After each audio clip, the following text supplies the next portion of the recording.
ด้วยบุญกุศลที่ข้าพเจ้าตั้งใจเฮ็ดบุญใส่บาตรในมื้อนี้ขออานิสงส์แห่งบุญกุศลเหล่านี้จงมาช่วยส่งผลดลบันดาลให้ข้าพเจ้าหมดทุกข์หมดโศกหมดโรคหมดภัยขอให้หลุดพ้นจากกิเลสอาสวะทั้งปวงเอาชนะอุปสรรคทั้งปวงขอให้มีสุขภาพร่างกายที่แข็งแรงมีดวงปัญญาสว่างไสว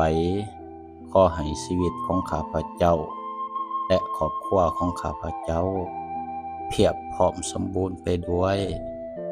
ที่สุดแห่งรูปสมบัติทรัพย์สมบัติคุณสมบัติลาภ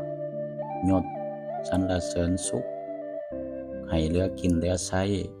เอาไว้สร้างบารมีอย่างสะดวกสบายไปทุกภพทุกชาติขอความปรารถนาของข้าพเจ้าทั้งปวงนี้จงเป็นผลสำเร็จ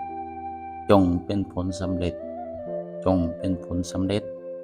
ในวินาทีนี้ในบัดนี้ในวันนี้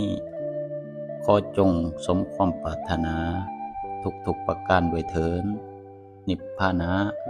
ปัจจโยโหตุ